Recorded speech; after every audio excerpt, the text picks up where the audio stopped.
episode of I Rock Business Entrepreneur Series. I am your host, Corey Fonville Foster, and today I'm super excited because I have Janna Willoughby-Lohr here with me. She is the owner of Papercraft Miracle. I'm super excited. She's a poet, a musician, a visual artist, and of course, an entrepreneur. Hi, how are you doing today? I'm good. How are you? I am great. We were sitting here chatting before we started, and she is a busy lady. So I'm super excited that she had time to pop on this podcast with me. I told her I'm not going to keep her long. So we are going to move through and get all the tea from her as quickly as we can. So I do want to know. Because I was interested, I said, "Oh, paper crafts. That's something I'm not familiar with. What is Papercraft Miracles?" So, Papercraft Miracles is an eco-friendly handmade paper art company. So, we make magical things out of paper that make people happy, and we send them all over the place. So, That is cool. we do all sorts of things, but we do decorative handmade papers and stationery. We do hand-bound books, paper flowers that look so real you have to go touch them. And we also make a lot of seed bombs, which are made with recycled paper that has seeds embedded in it. And you just dip them in water and plant them outside and they grow. Oh, that's cool. Look, I wish I would have known that. I tried to be that, cool homeschool mom, and I took the kids out with like egg crates with the seeds in them and tried to, yeah, we grew nothing. No, nothing. So I wish I would have known about that because that sounds so much easier. Like get it in the mail, put it in the ground, water it, and we're good.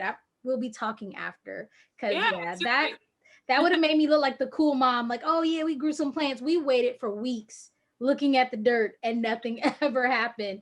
So yeah, look, write that down for later. But that's cool. It's such an interesting type of job. Like I said, never heard of it before, that type of thing. Like I've had stationery, right? The kind you go to Walmart and it has like cute crinkles on it or something. But that's really cool. How did you get into this business? I've always been a poet and a writer, and I've always loved playing with paper and writing poems and making journals and things like that ever since I was a kid. And when I went away to college, I went away initially because I wanted to be a poet and a writer. And as soon as I set foot on my college campus, I was like, man, like I need to make stuff. And they had all these really cool book arts classes about bookbinding and paper making and all these things that I was like, man, that sounds like so much fun. I want to go do those.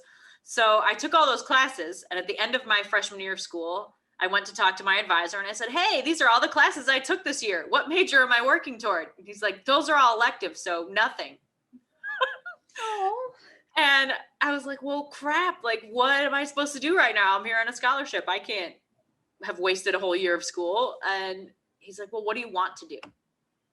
And as soon as I had put my hands into paper pulp and like learned about different book forms and things like that, I was like, that's my jam. So I told him, I was like, I want to make paper. I want to make books. I want to use my creative skills and I don't want to be broke. How do I do that? And he said, you should do that as your major. So I made up my own major in college where I put entrepreneurial business and creative art integrated together as one major.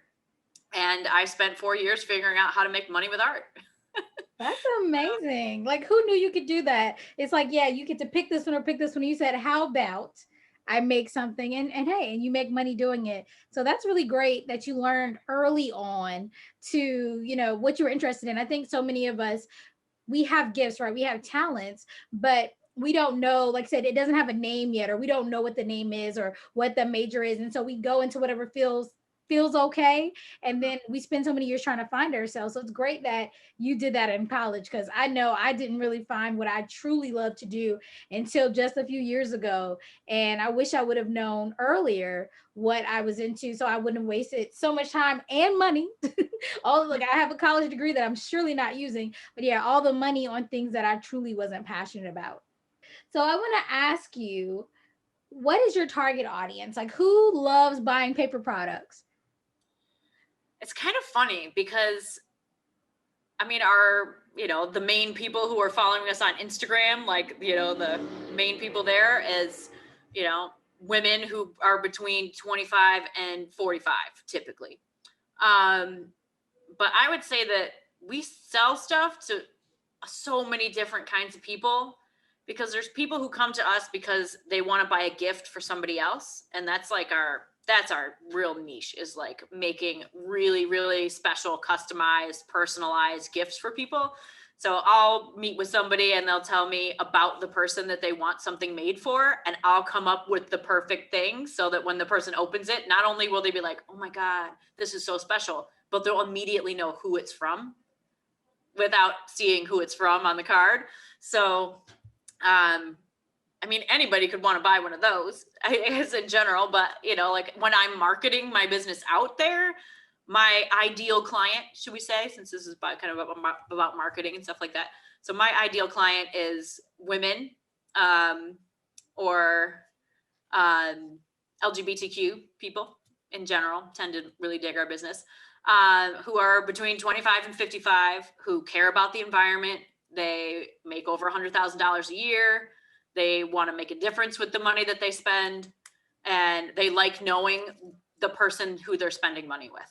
Those are my clients, you know, like That's amazing. what I You really got it want. boiled down. I like it. And I always tell people anybody can buy your product, right? Typically, most of us don't have such specialized items that if someone came past it, they'd be like, oh, no, that's not for me. It's more so, like you said, who do you market to? Because I tell people I take everybody's money, but I market to, you know, I spend my coins marketing to certain individuals. And so I love that. And the more I listen, the more I'm like, okay, I think I fit into that group of people, because I would love to find out more. You know, we have to be in a place now that we have to care about our environment.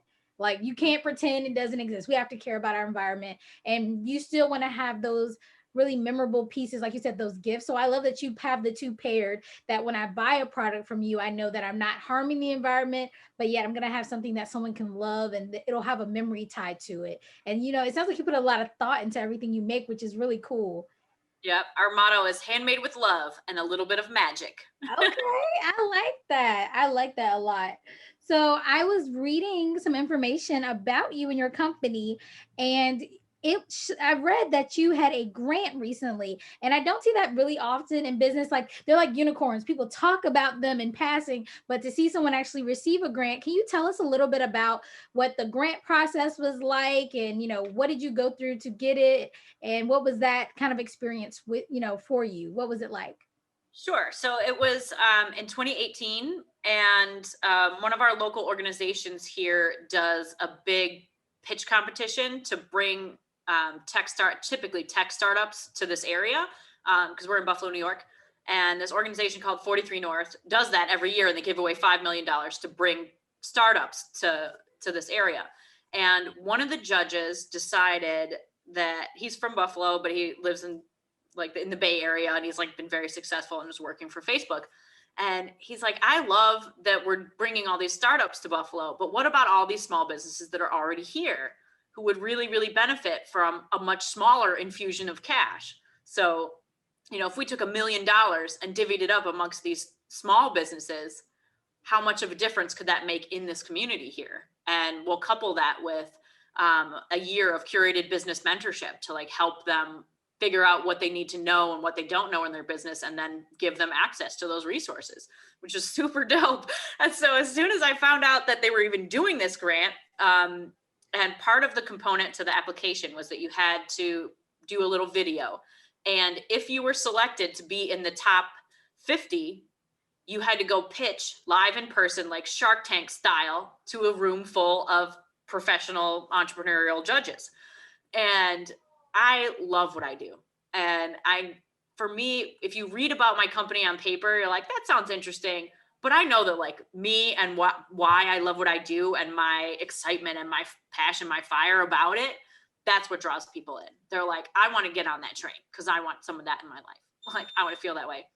So as soon as I applied for it, I was like, just get me in that room. Like, I need this application to be good enough to get me in that room, and I will sell the crap out of this. You know, like I just really wanted to have a captive audience of like 10 people who were influential, who would hear about it. Like, even if I didn't win, like that's what I was excited about. It was to be able to tell all those 10 people that I have this company and this is what I do. And so I went and did the pitch competition. I ended up getting into the top 50. So I went to go pitch live, which was really exciting. And I ended up being in the top finalists, and I won $25,000 and a year of curated mentorship, which allowed me to hire my first employee. And prior to that was just me all the time, just me working myself. And I had a couple of friends who would like come help me do craft shows and stuff like that because they just love my business. But it allowed me to actually like set up payroll and really have an employee who was with me all the time, even if it was like 20 hours a week or whatever. And that was like the springboard to where I'm at now, because since everything we do is handmade, I was really limited by the amount of time that I had personally to do anything. And I have 2 little kids. So, and I'm technically the work at home mom, you know, like my office is in our house, but my husband is the breadwinner right now while I'm growing the company. So it's been crazy to be like, okay, I just won this thing and now I can have a helper so that I can work on my business because they're working in my business. So when people hire us to make stuff, I can say, you make that stuff. I'm going to go to this coaching group or whatever. And it's been really awesome. That sounds amazing. And I love that they realize that sometimes it's not having like the $1 million. It would be nice, you know, to have a huge chunk of money, but when you're a small business, the cents add up. So it was nice that you were able to, like you said, hire someone, because yeah, if you're working in your business and you're being the IT person of your business and the secretary, the administrative assistant, the salesperson, you know, the everything, packaging, you get burnt out and you can't focus on the craft itself. So people don't realize, like, yeah, that's why I tell people outsource. Find a way. So even if it's just like you said, for a few hours a week, to have somebody come in and do some of the things or the tasks that you don't really want to do, or things you don't have time to do, so that you can still keep moving your business. Because that's how a lot of people get stagnant, right? Yeah. They just are like, oh, I can't do it all. Like I unplugged my printer. I said, you know what? I can't be IT today. Turning it on and turning it off wouldn't work. I said, I'm just going to turn it off and focus on that another day. I have to do business. And that's just what happens. You have all these hats, and it's nice that now you get to pass on a hat to someone else. And look, as your business grows, like you told me today, you're like, oh yeah, I just hired all these people. Like, yay. Because now you have more people to put a hat on, and you can focus on being the boss, being the CEO of your amazing company. So for a new person, right? New person, I just decided I want to have a business, or I'm thinking of this great idea. What tip would you give someone for, starting a business? They don't have, they have a passion, right? That's all they have. So what could they do to get started and, start their business off on a good foot? I would say that my number one tip of advice would be to seek out free business resources. First of all, there's tons of them. They're not super easy to find if you're not looking for them, but look for them because they are all over the place. Um, Most communities have some kind of small business center that has resources and people who can help you figure out what paperwork you need to fill out and what forms you need to fill out to get registered in your state and things like that. So definitely look for those. We have some amazing ones here. And then I would say that if you're not entirely sure what you really want to do for your business, but you kind of have an idea, the thing that keeps you up at night, like the thing that you can't stop thinking about, like someday I'm going to do this, that's it. Like that's your thing. And, start small. I started my business when I was in college in the corner of my dorm room, and I made guest books and invitations for my friends who were getting married and having babies. And I did that, and I kept it real small. I kept it as a side gig for like 12 years. And I still had a full-time job, and I didn't have the guts to quit my full-time job until after I had kids, and I was kind of forced to because my job wouldn't work with me to be able to work from home, and I wasn't making enough money there to pay for healthcare and daycare. I was like, I would just come home with no money and pay someone else to raise my kid and not be able to do what I love. That's stupid. So don't be so afraid to quit your day job also, but just start small. I mean, if you've got 5 hours a week, do it for 5 hours a week. Troll on Instagram, whatever your passion is, look for a hashtag that thing and see what other people are doing. Follow those hashtags, like find 5 or 10 companies that are where you want to be and look at the kind of stuff that they're doing and what kind of things are they writing about. And then really do a lot of effort to think about who are you serving? Like what problem are you solving for people with your business?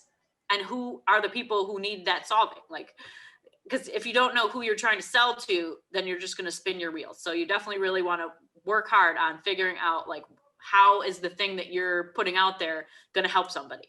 Because people like to buy things that solve a problem for them. And if you make it really evident to say, hey, you got this problem, I have a solution, they're like, great, that's awesome, I need that. Like that's, for me, that's the best type of marketing.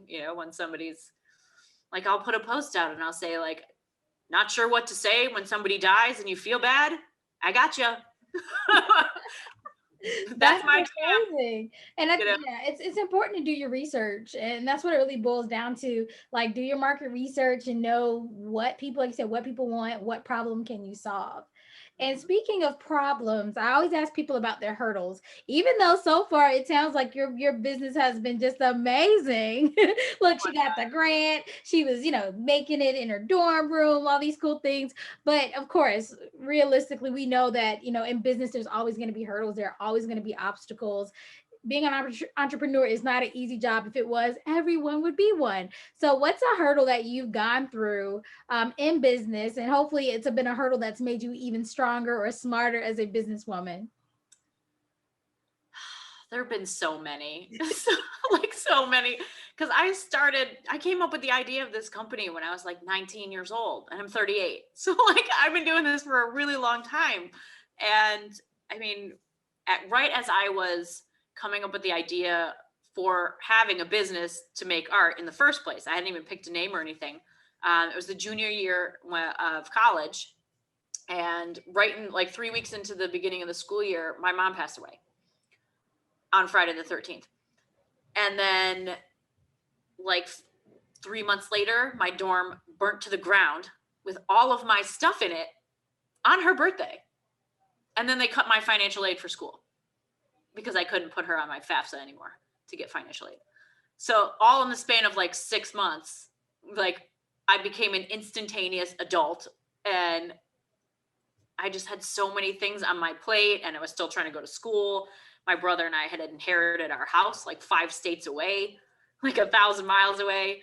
And I was trying to figure out how to keep this house from falling down and still going to school and still figuring out what I wanted to do and deal with trauma and grief and having no stuff and like all of that. So I would say like, as far as the hurdles in starting a business, like that's where my business was born out of, was like using my business as a way to like deal with my trauma and process that, and that's kind of the core of my business, is like I know the power of art to like heal people because it did it for me. So that's where I came up with the name of this business, like Papercraft Miracles. So starting out as that, like, yes, there's business hurdles, but after all of that, in the span of a couple of months, I was like, bring it on.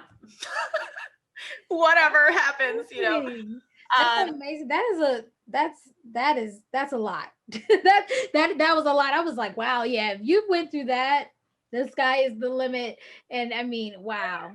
That, what can you say? That was a lot. I could not imagine having done all that. I remember college. It was already a trying time anyway.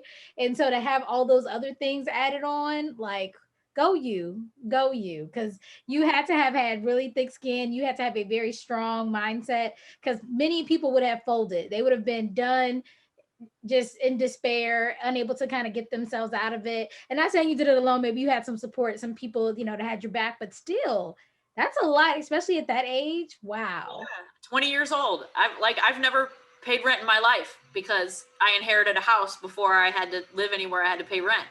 So like I've been a homeowner. Like I was very much, I had to grow up really, really fast. And also, losing my mom so early in my life, it taught me, she was only 54 years old. So it taught me immediately that like life is super short, and I knew what I wanted to do.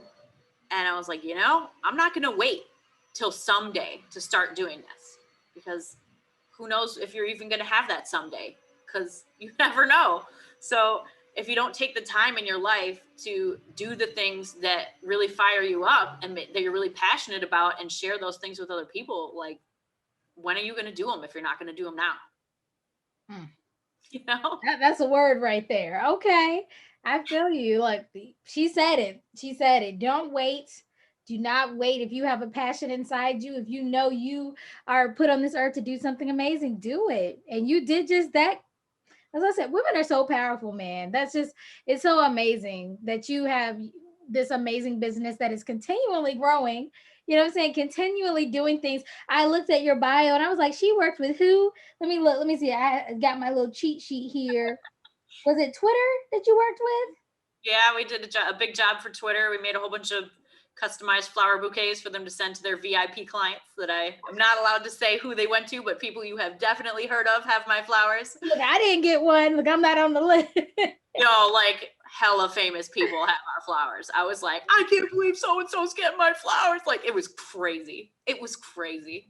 That is so cool. And you worked with Capital One. Look, they've gotten lots of my money before, so I'm glad you got some of theirs. But that's amazing. Yeah, we made some special stuff for them. And like I've kind of randomly connected with like influencers on Instagram. So I've like sent some cool stuff to Nico Tortorella, like stars on TV on that show Younger. Sent some stuff to Nico and made some custom things for them. And Look, no, I don't know. This is not an everyday common thing. You got to put it out there. I mean, everybody talks about like, ooh, manifest. Like, no, you can do that. Like every single thing that has happened to me in my life, yes, I've had a lot of hardship. I've had a lot of trauma. I've had a lot of struggle, but I've also had like really amazing people and really amazing things show up like right when I need them. And I mean, we just landed this crazy huge job, like 7 times last year's revenue in one job. And like, I found out, they called me about this job on my mom's birthday. The same day that all my stuff burnt up in the fire 20 years ago. It's like, it's stuff like that happens. You just got to look for it. That's amazing. You just got to look for it. Look, what is for you will be for you. You had it, and that's amazing. Look, what you have said so much. You're such an inspiration. I do want to thank you just for being up here and being such a ball of positivity, because I didn't know that you had went through all this. I'm learning as people, as the audience will learn. I'm like, what? This happened? Wow. Look, I'm even more inspired by your story. That's just so cool. Everything you said. And I'm like, okay, maybe I need to up my game. I need to reach out to some people and make some moves. So I do want to ask you before we go, because you've touched on a few things that you have, but please do tell us again what products you have. Of course, you make custom things. So of course, people can reach out to you to find out about custom orders, but what do people typically buy from you? And then how can people reach you if they wish to purchase anything? Cool. So our website is really easy to find. It's just papercraftmiracles.com. I apologize for the vacuuming noise in the background, but that's such as entrepreneur life because our cleaner is cleaning the office right now. So yeah, papercraftmiracles.com is the website, and you can shop for pre-made products on there. We have hand-bound journals. We have paper flowers and paper potted plants. So if you want to decorate your office and never have to worry about watering that plant or having it die, we got you. We do that kind of stuff. And then we have some stationery if you want to write letters to your friends, which we hand make the paper one piece at a time in our solar powered studio. This whole building is solar powered, which is really cool. And then we have quite the wide selection of seed bombs of different shapes. That's kind of our niche, is that we make seed bombs in fun, funky, cute little shapes. So like we've got Easter egg ones for Easter, so you can put those in the Easter basket instead of like junk and candy and plastic toys. And it's like an experience where you can plant them with your kids, and then everybody can watch them grow together. We also, for the spring coming up, we have veggie garden sets where you can plant the whole vegetable garden with them. We've got different sets that grow herbs. We have a whole bunch that grow different kinds of flowers, but they're in like really cute little shapes. So we've got like little hearts, we got a Star Wars set, like stuff like that. So we just have a lot of really like fun, magical, unique things that are really meaningful to people, even the ones that are pre-made. And then we do all sorts of custom orders. We do some crazy, wild things. Like this job we're working on right now, we're making 500,000 seed bombs in the next month for a custom order. Wow, somebody's gonna have a big old garden. That's pretty cool. Yeah. Well, that's amazing. So guys, definitely check her out at papercraftmiracles.com. Is that correct? Yeah, you can follow us on Instagram at Papercraft Miracles. Same thing on Facebook. Pretty easy to find us. Go around. Google me. Got you. Well, look, I'm gonna make it a little easier. I will definitely, if you're watching on YouTube, you will have the links in the description. If you're listening to the podcast, just check out the episode, and in the description of the episode, I will have her links there so that you can connect with her and her brand, because it is definitely sounding pretty amazing. And I always tell people, nowadays there's always someone who does something at least similar to what you do. Maybe not exactly. So what sets you apart? And it's your personality, it's your story, and I definitely connect with you. I love everything you said. I love your vibe and the things that you stand for. Solar power, like what? Solar power building? Like you are talking the talk and walking the walk. So that's amazing. I just want to again thank you so much for being a part of this podcast. You have given us some gems tonight. So thank you. I'm just thinking like, I'm always thinking like, how can I do more with these people? Because when I like people, I want to just stay connected and stay engaged. But the first thing I'll do is like your social media so I can find out what you're doing. But again, thank you. And guys, if you like this podcast, please remember to subscribe to the YouTube page. Check out our podcast. We drop a new one every single Sunday at 5 p.m. Eastern Standard Time. And as always, I rock, you rock, we all rock. And I will see you guys next time. Thank you again.